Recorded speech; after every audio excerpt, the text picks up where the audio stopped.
পাঁচই আগস্ট আমার জন্য একটা বিশেষ দিন। এই দিনই আমার আত্মগোপনে যাইতে হয় 2018 সালের 5ই আগস্ট। আল্লাহর কি অসীম কুদরত, ঠিক 6 বছর পরে হাসিনা শাহীর পতন ঘটে সেই একই দিনে সে দিল্লি পলায়। আজ সেই মহিমান্বিত দিন, যেদিন আমরা বিজয়ী হয়েছিলাম। মূল আলাপে যাওয়ার আগে আমার আত্মগোপনে যাওয়ার ঘটনাটা একটু জানে নি। আপনারা অনেকেই হয়তো জানেন না, জানার আগ্রহ আছে। 2018 সালের 5ই আগস্ট তখন নিরাপদ সড়কের আন্দোলন চলতেছে। ওই দিনই ফটোগ্রাফার শহীদুল আলম গ্রেপ্তার হন। আর আমাকে ডিজিএফআইয়ের কচুক্ষেতের অফিসে ফোন করে ডাকা হয়। বলা হয় চা খাইতে ডাকতেছে, কারণ আমার সাথে আলাপ আছে। তো যে কোনো জায়গায় সে আলাপ হইতে পারে, আমার বাসায়, অফিসে, কোনো কফি শপে, কিন্তু তাদের হেড অফিসে কেন?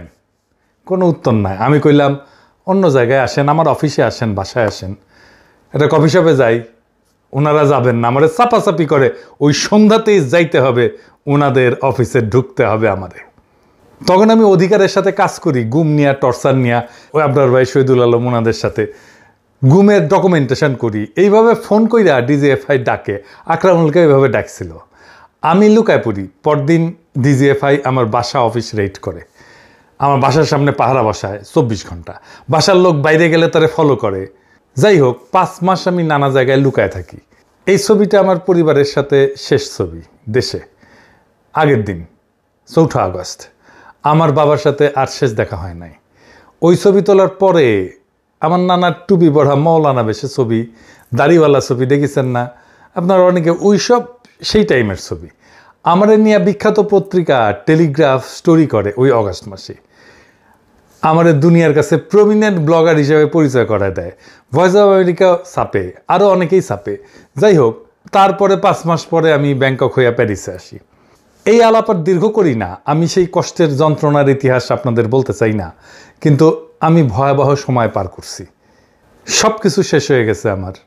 আমার বাংলাদেশের সমস্ত ক্যারিয়ার ডুম হয়ে গেছে। বাংলাদেশে একটা ব্যবসা ছিল, খুব ভালো ব্যবসা ছিল, সেটা ধ্বংস হয়ে গেছে। এইখানে চলতে পারি না, অনিশ্চিত ভবিষ্যৎ।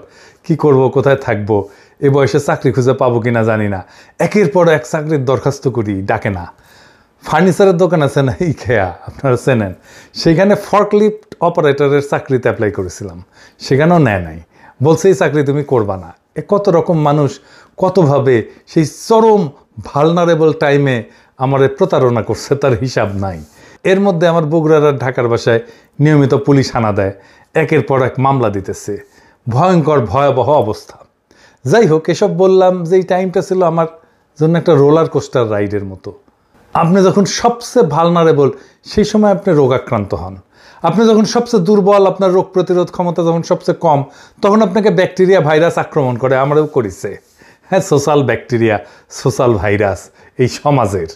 তবে আমার ওই সব টাইম পার না হইলে আমি কখনোই ভবিষ্যতের জন্য তৈরি হইতে পারতাম না, আজকের জায়গায় আসতে পারতাম না, এটাও ঠিক। যাই হোক, আমার এই জার্নিতে আমি কি শিখলাম, আর কিভাবে হাসিনা উৎখাতে ভূমিকা রাখলাম, কেন রাখলাম, কোন তরিকায় রাখলাম, সেইটা এবার একটু আলাপ করি। আমার এই জার্নিতে সবচেয়ে বেশি যে উপকার হয়েছে তা হইতেছে, আমি তো নাস্তিক ছিলাম, একদম পার নাস্তিক। সেইখান থেকে আমি বিশ্বাসীতে পরিণত হয়েছি। আমি সৃষ্টিকর্তার দিব্য উপস্থিতি আমার মধ্যে টের পাই। এটা কত বড় উপহার মানুষ হিসাবে, তা অবিশ্বাসীরা কখনো বুঝবে না। আমার মনে কোনো মৃত্যু ভয় নাই, আমার কোনো কিছু পাওয়ার আকাঙ্ক্ষাও নাই সৃষ্টিকর্তার সন্তুষ্টি ছাড়া। আর আমি জানি, আমি যদি মানুষের, মানব সত্তার, দেশের সামান্যতম উপকার করতে পারি, এই দুনিয়ায় সৃষ্টিকর্তা আমাকে রক্ষা করবেন। কথাটা সত্য। আমাকে মাটিতে হুতায় ফেলার চেষ্টা করছে একজন না, একাধিক মানুষ। কতজন? বাঙ্গু সুশীল, বাম, হিন্দুত্ববাদী, সো কল্ড সেকুলার, নাস্তিক, আওয়ামী লীগ, কেউই পারে নাই। আমি জানি পারবেও না। আমি এই অ্যাক্টিভিজমে আবিষ্কার করলাম বাংলাদেশের সবচেয়ে বড় সংকট। সেটা হইতেছে বাংলাদেশকে একটা রাষ্ট্র হিসেবে গড়ে উঠতে দিতে চায় না কে? ইন্ডিয়া। তার অখণ্ড ভারত কল্পনায় বাংলাদেশ তার অংশ। এটাই আমাদের বিপদ। সেই বাংলাদেশ অংশকে সে আদর্শিকভাবে পদানত করবে অথবা এমন শাসক রাখবে যে তারা অনুগত। এটাই হাসিনার শাসন। আর সেই শাসন একটা ফ্যাসিস্ট শাসন হয়ে উঠবে, কারণ সেটা সংখ্যালঘুর শাসন। সে হাসিনার শাসন টিকে থাকার প্রধান এবং প্রথম শক্তি তার সোকল্ড লিবারাল সেকুলার প্রগতিশীল শক্তি, যেটা তাকে ঘিরে রাখে। এই লিবারাল সেকুলার শক্তি ঘুরে ফিরা ভারতের বয়ানি ফেরি করবে। এই শক্তিটা ভয়ানক, কারণ তারা সংখ্যায় দুর্বল। এটি ঠিক রুয়ান্ডার মতো। সেটা কীরকম? রুয়ান্ডার দুই জাতি ছিল, হুটু আর তুৎসি। পূর্ব আফ্রিকার দেশ রুয়ান্ডা এবং বুরুন্ডির প্রধান জাতিগোষ্ঠী। হুটুরা সংখ্যাগরিষ্ঠ। রুয়ান্ডার জনসংখ্যার প্রায় 85% ছিল হুটু, আর তুৎসিরা ছিল সংখ্যালঘু 14 থেকে 15%। এই তুৎসিরা ঐতিহাসিকভাবে গবাদি পশু পালন করত এবং তারা জমিদার শ্রেণী ছিল। বাঙ্গুল্যান্ডে যেরকম জমিদার শ্রেণী ছিল কলকাতার হিন্দুরা, ঠিক সেই রকম তারা ছিল সমাজের অভিজাত শাসক শ্রেণী।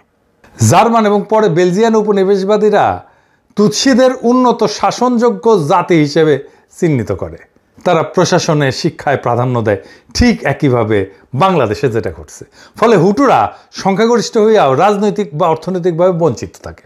বাংলাদেশে একই ঘটনা দেখেন, সেই জমিদার প্রথা, সেই কলকাতার হিন্দুরা, বাংলাদেশের সাধারণ মুসলমানরা হুটু, আর ক্ষমতাসীন প্রগতিশীলরা তুৎসি। এখনও তুৎসিরাই ক্ষমতায়। দুর্বলের শাসন ভয়ঙ্কর হয়, কারণ তারা সবসময় ভয়ে থাকে। এই মনে হয় জয় বাংলা হয়ে গেলাম। এরা নৃশংস হয়, এরা প্রতিশোধ পরায়ণ হয়।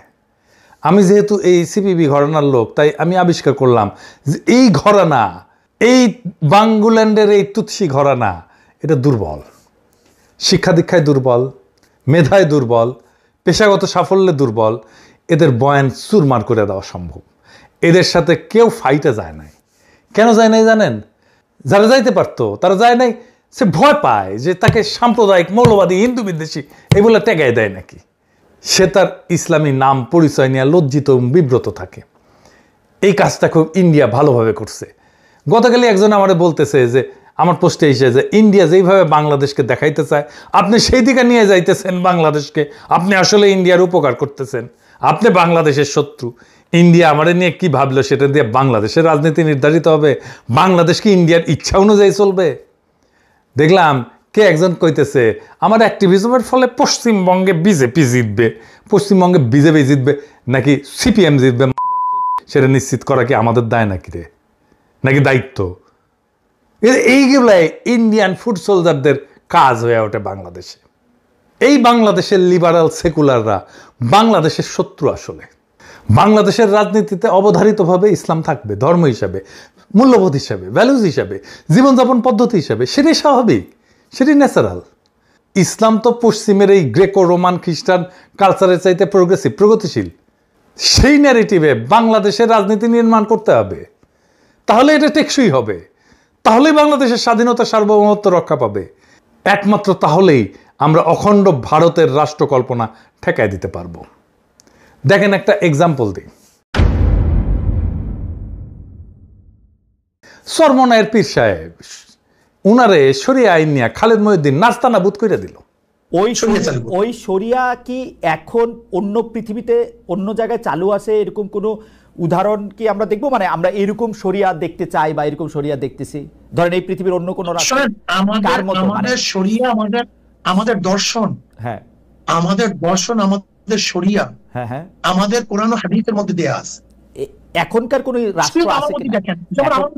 আমার মধ্যে দেখেন এখনকার কোন রাষ্ট্র ব্যবস্থা আছে কিনা? এরকম রাষ্ট্র ব্যবস্থা আছে কিনা? আফগানের মধ্যে আপনারা দেখতে পারেন, সেখানে শরিয়া অনেক বেশি। কার মধ্যে? আফগানিস্তানের মধ্যে। আফগানিস্তানের মধ্যে। আপনি আফগানিস্তানের মতো একটা বাংলাদেশ বানাতে চান? হ্যাঁ, বানাতে চাই। আর ইরানের মতো? দেখেন, ইরানের ব্যাপারটা হলো, যেখানে ইরানের যদি ভালো ভালো যে দর্শনগুলি আছে, ইরানের যে ভালো দর্শন, ওকে, যেটা শরিয়াতে সাংঘর্ষিক না। আমেরিকার যে ভালো দর্শন, শরিয়াতে সাংঘর্ষিক না। ইংল্যান্ডের কোনো ভালো দর্শন, শরিয়াতে সাংঘর্ষিক না। রাশিয়ার কোনো ভালো দর্শন, যেটা ইসলামের সাথে সাংঘর্ষিক না। এরকম জনগণের স্বার্থে। ওকে ওকে, তাহলে আমি মোরলেস মনে করতেছি যে আফগানিস্তানে এখন যে শরিয়া ভিত্তিক রাষ্ট্র ব্যবস্থা চালু আছে, আপনি বাংলাদেশে আপনারা যদি নির্বাচিত হন তো সেরকম একটা শরিয়া ভিত্তিক রাষ্ট্র ব্যবস্থা চালু করতে চান, তাই তো? এই হইতেছে বাংলাদেশের সেকুলার স্ট্যাবলিশমেন্ট, যে শরিয়া আইনকে একটা পরিত্যাজ্য ভয়ঙ্কর আইনি ব্যবস্থা হিসেবে দেখাইতেছে।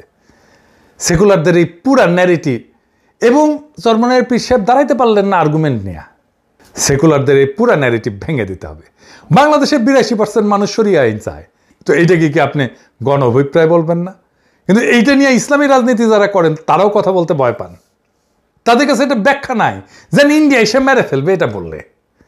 এই জায়গায় আমি আবিষ্কার করছি আমি খুব সহজে পাল্টা ন্যারেটিভ দাঁড় করাইতে পারবো, শক্তিশালী ন্যারেটিভ দাঁড় করাইতে পারবো, সুরমার করে দিতে পারবো ওদের ন্যারেটিভ। ইন্ডিয়ান ন্যারেটিভ সব কয়টা জয় বাংলা করে দিতে পারবো ইনশাল্লাহ। আপনারা দেখছেন এর মধ্যে আওয়ামী লীগের পতন হয়েছে 2024-এ, কিন্তু তার রাজনৈতিক ন্যারেটিভ জয় বাংলা হয়েছে আগে। আমি বলতেছি না যে আমি একাই করছি, আরো অনেকেই করছেন। তাই ইন্ডিয়ারে বাংলাদেশে পরাস্ত করতে হইলে তার ন্যারেটিভ পরাস্ত করতে হবে, এইটাই এখনকার কাজ। তাছাড়া বাংলাদেশের স্বাধীনতার সার্বভৌমত্ব আমরা রক্ষা করতে পারবো না। এই লড়াইয়ে আপনি হাসিনা বিরোধী লড়াইয়ে যারা সাথে ছিল তাদের অনেককেই শত্রু হিসেবে আইডেন্টিফাই করবেন, তারা আপনার শত্রু হয়ে দাঁড়াবে। আপনারা দেখতেছেন কারা শত্রু হয়ে দাঁড়াইতেছে। আমি আমার এই অ্যাক্টিভিজমের মধ্যে আবিষ্কার করলাম এই হাসিনা বিরোধী লড়াইয়ের মূল ভ্যানগার্ড হবে মাদ্রাসা পড়ুয়ারা, ইসলামের চেতনায় বলিয়ান সাধারণ মুসলমানেরা। তাই হয়েছে আন্দোলনে মাঠে মাঠে নামাজের জন্য দাঁড়ায় যাওয়া বাংলাদেশে আগে কখনো ঘটে নাই।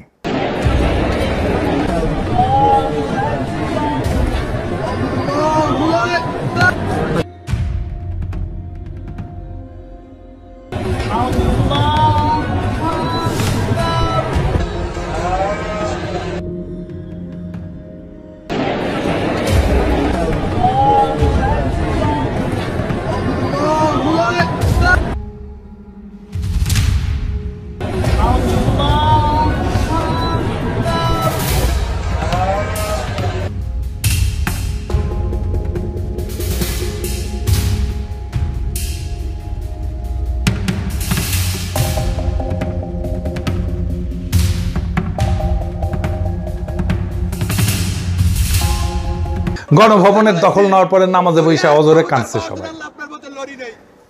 ওরাই ছিল এই বিপ্লবের লড়াকু সামনের সারির সৈনিক, এমনকি সেনাবাহিনীর সৈনিক, বিজেপির সৈনিক, পুলিশের কনস্টেবল, এরাও ছিল এই সাধারণ মুসলমানের সন্তান। সেই জন্য তাদের বন্দুকের নল আমাদের দিক থেকে ঘুরে গেছিল। বাংলাদেশের এই শক্তি সমাবেশের বিষয়টা মাথায় রাখবেন। এই সময়টা আসবে, আমি জানতাম হাসিনা পালাবে, হাসিনার শাসন টিকবে না।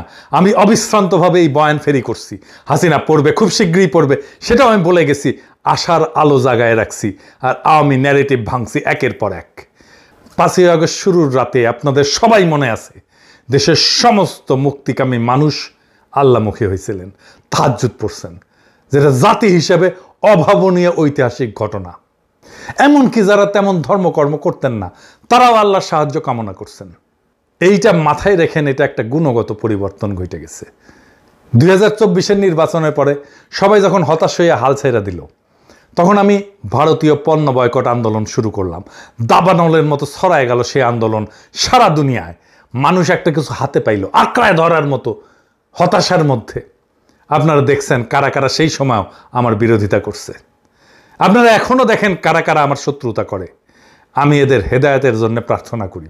তারা জানে আমাকে থামাইতে না পারলে সমূহ বিপদ। আমাকে বিরক্ত করার চেষ্টা করে, মানসিকভাবে বিপর্যস্ত করার চেষ্টা করে, আমার টাইম নষ্ট করার চেষ্টা করে। তারা জানে পিনাকি আওয়ামী ন্যারেটিভ ভাঙছে সাকসেসফুলি। যদি ইন্ডিয়ান ন্যারেটিভ ভাঙে তাইলে বাংলাদেশ তো হাতছাড়া হয়েছে, অখণ্ড ভারত হান্দায় যাবে।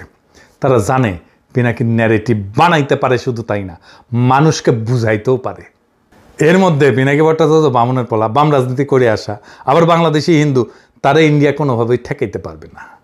তারা জঙ্গি বইলা, তারা ইসলামপন্থী বইলা, তারা মৌলবাদী বইলা খারিজ করিয়া দিতে পারবে না।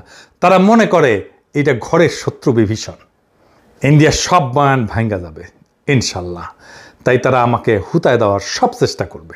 আপনারা সেটা দেখতেছেন, আরো দেখবেন। কিন্তু আমি বলছি তারা আমার শিখতে পারবে না। হাসিনা পতনের পরে ঠিক 1 বছর হইল, আমরা আগাইছি নাকি পিছাইছি? এই প্রশ্ন অনেকেই করতেছেন, অনেকের মধ্যে হতাশা। আসেন এই ব্যাপারটা একটু বুঝে দেখি। আমাদের লক্ষ্য হচ্ছে বাংলাদেশের ভবিষ্যৎকে সুরক্ষিত করা। বিএনপি, জামাত আর এনসিপি যদি ন্যূনতম কয়েকটা ইস্যুতে একমত হয় তাহলে দেশ রক্ষা পাবে।